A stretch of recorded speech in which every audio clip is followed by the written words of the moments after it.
a later point in time. Okay, so let's go ahead and start. Today we'll talk about the classification and compensation study that the city is doing. We'll explain a little bit about what the study is, what the study isn't, and then go from there. Like I said, the meeting's being recorded just so people can have the opportunity to watch this at their desktop or at a later point in time.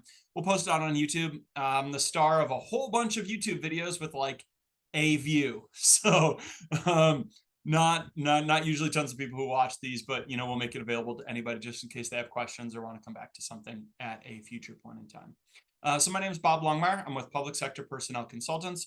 We're the ones who have been selected to do the classification and compensation study for the city.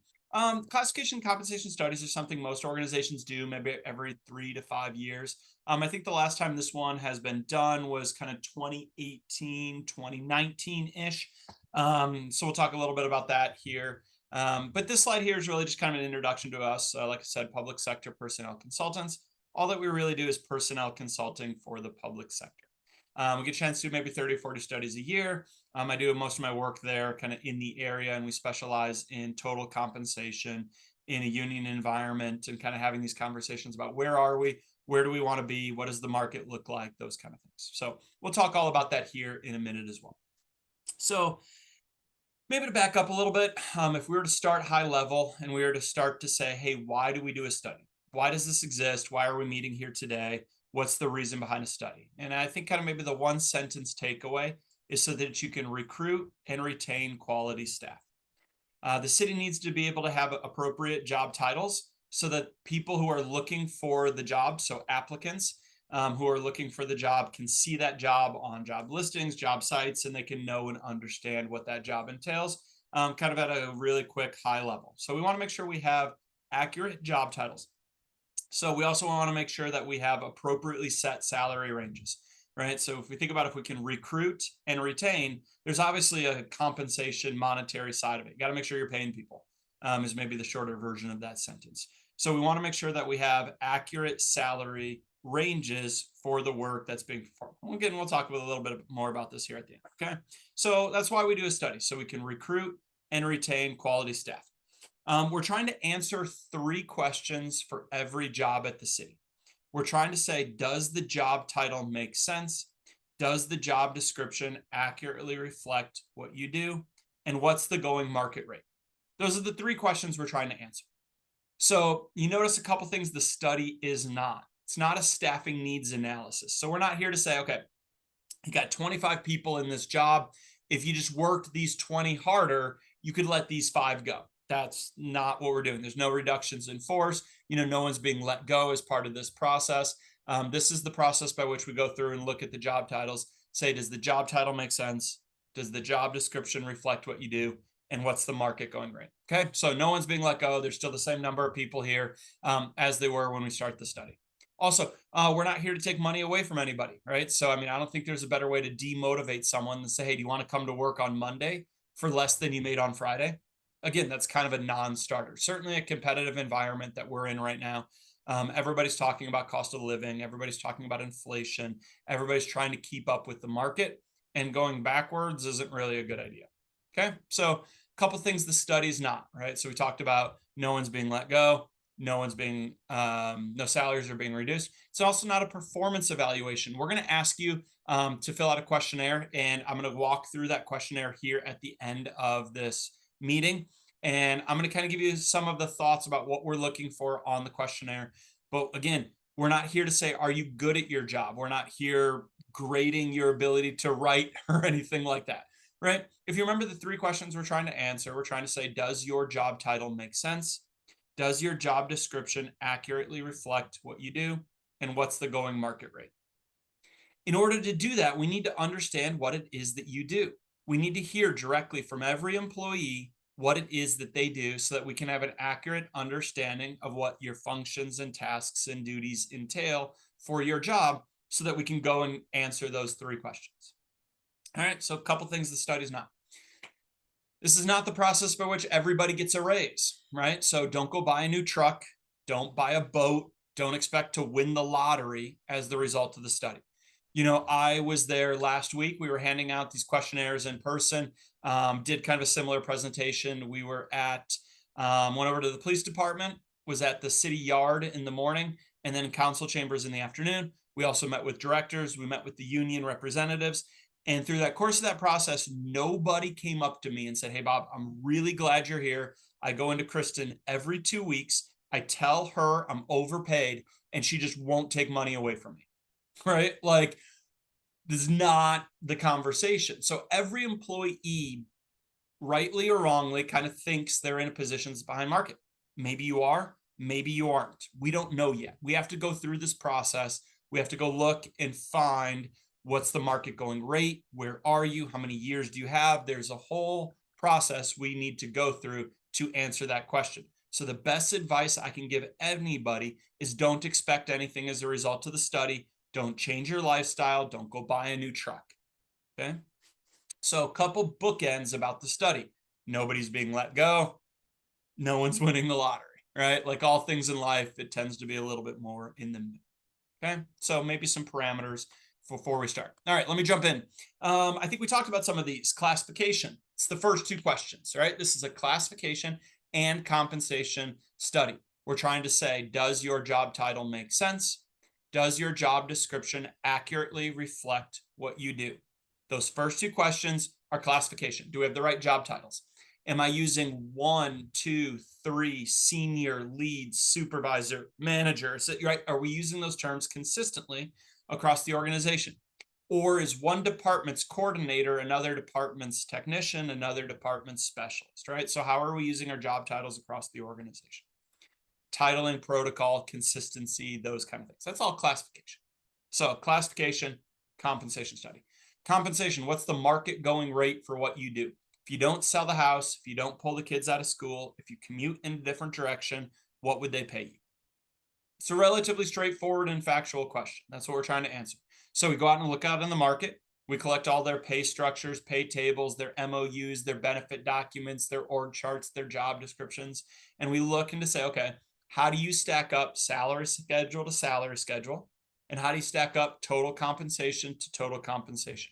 What does this picture look like? Where are we? Where do we want to be? How do we go from where we are to where we want to be out in the market? Market's usually made up of two factors. We have local competitors where we're kind of competing with people. Our employees might live in that city. They're nearby. They have similar services, and you could go work for them. Versus somebody who's more like a comparator. They're maybe a little bit bigger, a little bit further away. Here's the list that we have right now. So we started this conversation with the unions, with HR, with department heads. This is the list that was used in the previous study from 2008. It's what's been agreed upon by the unions. It's what's been agreed upon by council. Right now, we do not have any recommendations to change this list. We started that with the unions. There might be maybe one or two that may need to come off or need to come in. But for the most part, I think this is going to be where the list settles out for the comparators being used in the study. Okay, so we have about 10 different comparators. Not everybody has the same jobs. Not everybody has the same structures, all of those things. Okay, but ultimately, the moving pieces, classification and compensation. Kind of the first bullet point here, all employees will be required. Required, it's probably maybe a little bit of a loaded word here, but do them. Like, this is your opportunity to tell us what it is that you do. So at the end of today, an email is going to go out from HR, and I'm going to walk through that here in a minute. But all of it is going to be around asking you questions about what it is that your work and your job entails, so that we can learn directly from you what it is that you do, so that we don't have to guess, so that you can speak for yourself and you can tell us directly what it is that you do. Think about the direction the information's flowing. We're not coming into the city telling you what to do. We're here to learn and listen from you what it is that you do. Suggest a good job title, update the job description, find what you do in the market. Okay. So take them seriously, do the questionnaires. All right. That's kind of the big takeaway. If you remember nothing else from today, remember, take the time, complete a questionnaire. I'll walk you through how to do it here at the end. It's not that hard. We might also have the opportunity to come back and meet with some individual employees, do a desk audit, ride-alongs, hey, talk to you a little bit, learn more about your job. We may or may not do that. I don't know yet in this process. So if HR reaches out to you and is like, hey, can you show the consultants around? Nothing to worry about. Again, no fear. I've had some people show up to those interviews with like their resume, like thinking they have to apply for the job again, even though they've been here for 15 years and they're amazing. Okay, so again, nobody's being let go. It's honestly just an opportunity for us to learn a little bit more about what you do. So if HR reaches out to you, that's kind of all it's going. All right, then from there, once we have an idea of the job titles, who's doing what, we can go find them in the market. Like we said, go find the market going rate and find those salary surveys. Couple things, maybe a couple possible outcomes from the study. All right, so let's pretend we go through this exercise. We get all of our PAQs, all of these questionnaires back, and I got two people and they're in the same job title, and we get these questionnaires back and lo and behold, they're doing wildly different things. Okay, well, in that instance, we're going to take where we had one job title. Maybe we need to split those apart and have two different job titles. Okay, maybe it's the opposite. Maybe we get these questionnaires back and there's two people and they're in two different departments and they've never met, but lo and behold, they're doing exactly the same thing. We've just been calling them different things because they're in different departments. Okay, well, maybe we merge those two titles together. Where there was once two titles, there's now one title. So maybe we have an instance where there's a job title being used that's not a modern industry standard term. Again, classic example I'll give is maybe we have a secretary and it's like, hey, it's not the 1960s anymore, and we're not dictating the notes of the male director who's smoking in the corner. So we need a better, more, modern industry standard title again. So maybe we see titles change and modernize and update and become more consistent. So maybe we see your title change. All of this is independent of compensation. Okay, so maybe if we move, that example I gave, we move from a secretary to an administrative assistant, that might sound like a promotion, but again, maybe according to market, when we go and we survey administrative assistants, maybe we're competitive and that salary doesn't need to change. Okay, so as much as humanly possible, try to separate compensation from classification. If it sounds fancier, well, maybe it's not necessarily fancier. Maybe it is. We don't know yet. We have to go and do that work. Okay. Then finally, we go out and do that salary survey. So we go out and we look into say, hey, what's the market going rate for this work out in the market? How do we stack up to that? Where are we salary schedule to salary schedule? Where do we want to be? Let me give you maybe a classic example from that too. Pretend I got a job and that job is 10% behind market. And I have two employees and they're both maxed out. Okay, that might be an easy fix because I can take that job and we can increase the salary range by 10% right away, day one. And then those employees who are in salary range maximum, maybe they go from salary range maximum to step 3. So they're no longer on step 5. They're no longer maxed out. And over their next 2 anniversaries with the city, they can get their steps again. They're now step eligible. We let time kind of fix some of that problem. Now, I don't want to get too carried away with that. I don't want a 1-year, 5-year, and 10-year employee all making the same thing. I don't want everybody sitting on minimum. I don't want, God forbid, somebody training someone and the person they're training is making more than what they're making.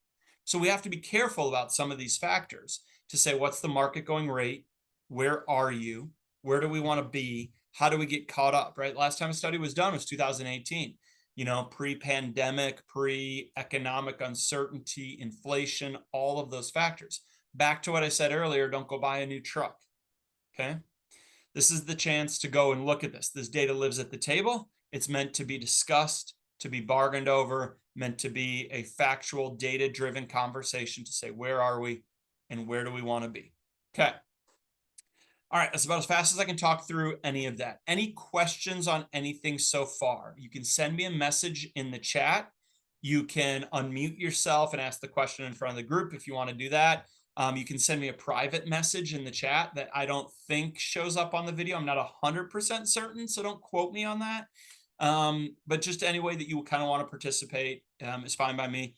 I'm going to go over the PAQs next. So I'm going to walk through the due dates, the questionnaire, and we'll go through that kind of page by page. But any questions on anything I've talked about so far?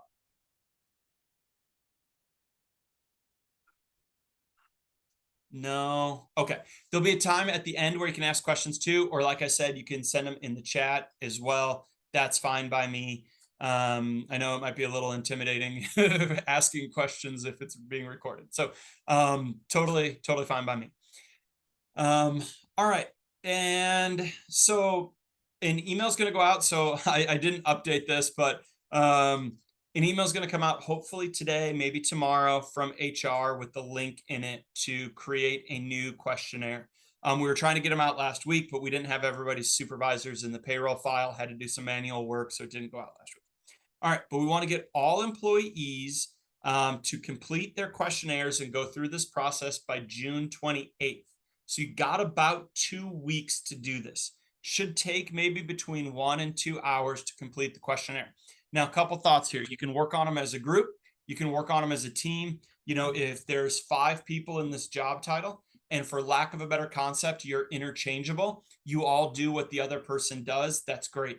You can give me one questionnaire with 5 people's names on it, and that's fine. We're just trying to learn about the job. We're trying to understand what it is that the job entails. So going through that approach works for me. Okay. Also to here, you know, in the police environment, I don't think we have anybody on the call who's a sworn officer or anything like that. But in that environment, again, we don't need a police PAQ from every officer. We've talked with command staff, with the unions. They're going to kind of break it up and just get us the information we need to update the job descriptions.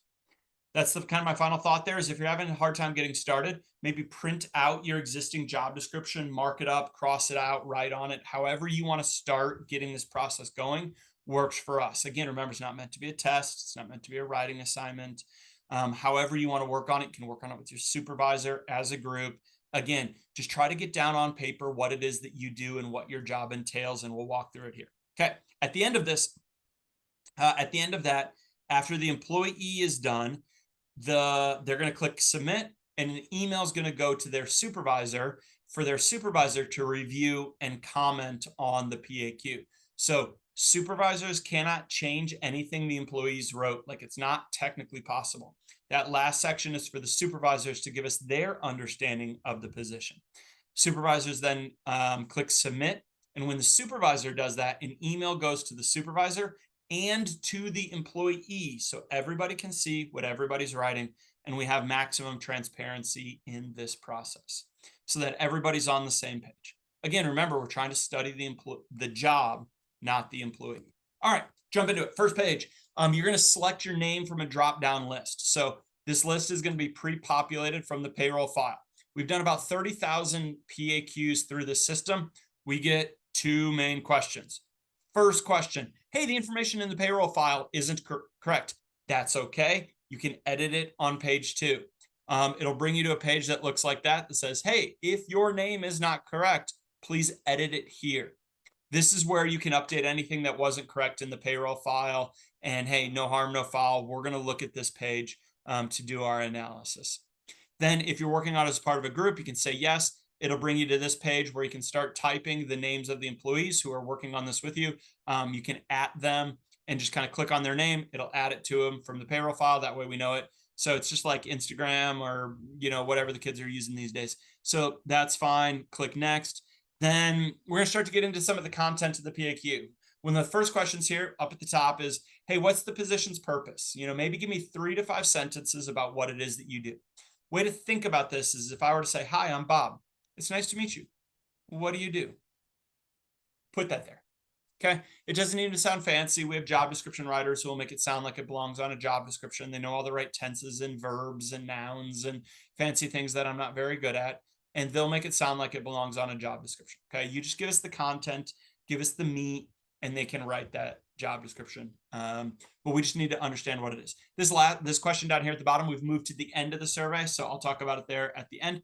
All right. Next question that we get, like I said, we get 2 main questions. The next thing is up at the top, the save and continue later button. If you click this button, it'll send you a link so that you can come back to this questionnaire later. So like I said, it takes about an hour or 2 hours. If you don't want to do it all in one sitting, use the save and continue later button. The email that goes out from HR has all of these instructions in it, but this is the second thing that we see. Employees will start working on this. They'll spend maybe 30 minutes writing. they'll forget about it. They'll close out of the browser, and then they'll go back to that email from HR, and they'll try to click on that to come back to their questionnaire. But the way it's set up is every time you click on that link from HR, it will start a new questionnaire. So it'll be blank and they'll think they lost it. They didn't lose it. We still have it. Get a hold of Kristen. She'll reach out to us. We can get you back to your original answers. But in order to avoid all of that trouble and emailing and back and forth, use the save and continue later button. So if you're not planning on finishing it all at one time, maybe just click that right away. Send yourself a link. You'll get a link from Alchemer. That's the website that hosts all of our questionnaires, and it has a link in it that's just for you to come back to it. Okay, so that's where we're at on that. All right, this next page is everybody's least favorite page, but it's personally my favorite page because it gives us the most information about what it is that you do. Here's where we're going to develop the bullet points for your job descriptions. Think about your functions, your tasks, your duties, what it is that you do, and maybe give me 3 to 5 sentences in each box about what it is that you do.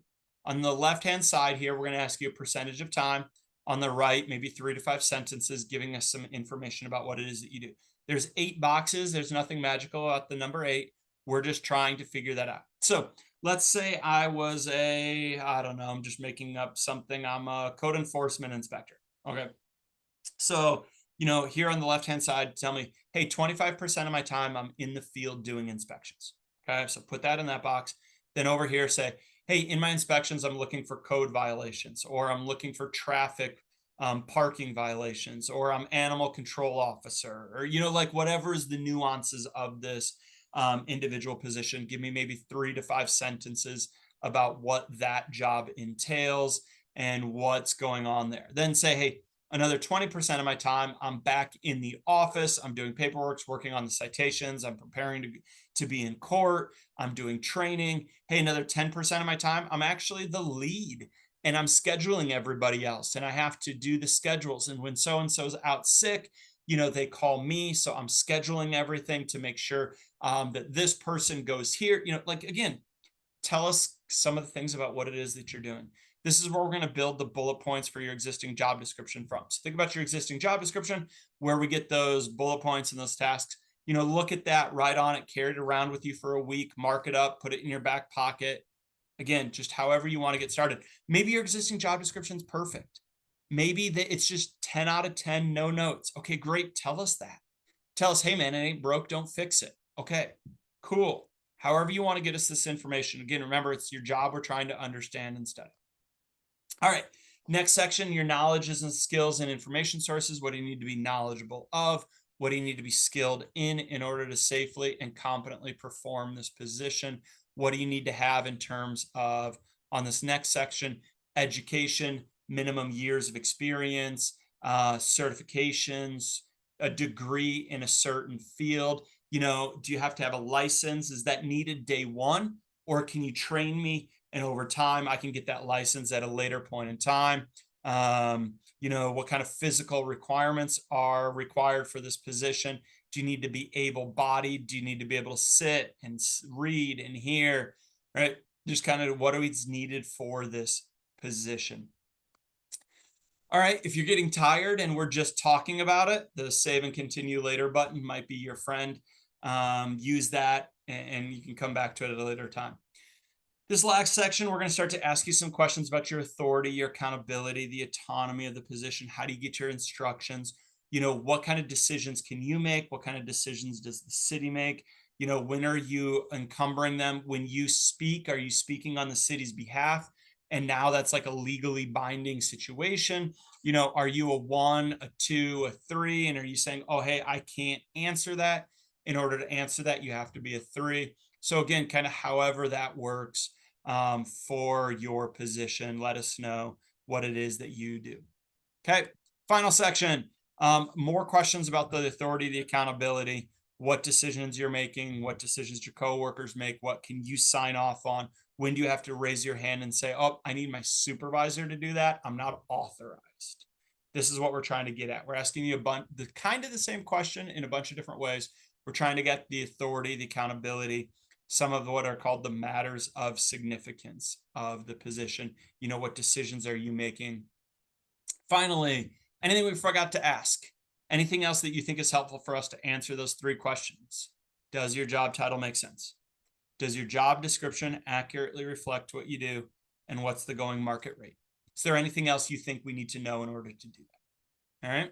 You can attach a section there. So if you've got an org chart you think is helpful, you've been carrying around your existing job description and you want to send that to us, great. Okay. However you want to do that works for us. We also have a section here for that first question, that first box of, hey, do you know what your position is called out in the market?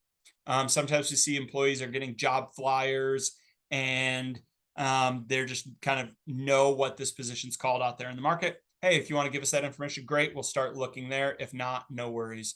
It's our job to go and find it. Okay.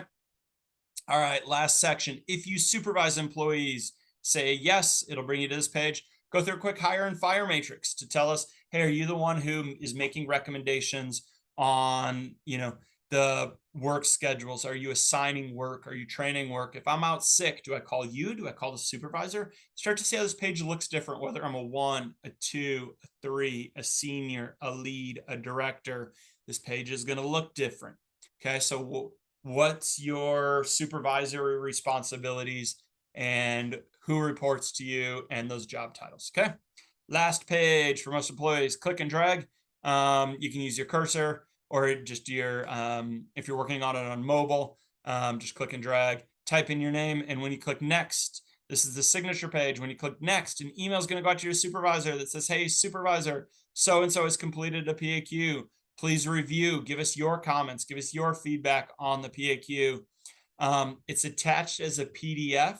And then when they click on the link, they'll be able to visually see it on the website. But again, they can't change anything. There'll be a 1-page summary of the PAQ there, but they can't change it. Then they'll be able to give us their comments, their feedback, their questions. So you got about 2 weeks.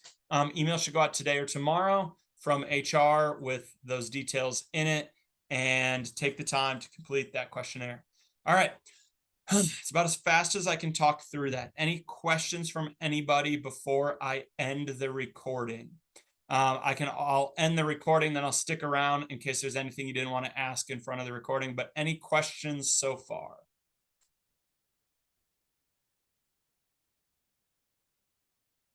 No? Okay. All right. I'm going to end the recording for like the one person who's going to get here on YouTube.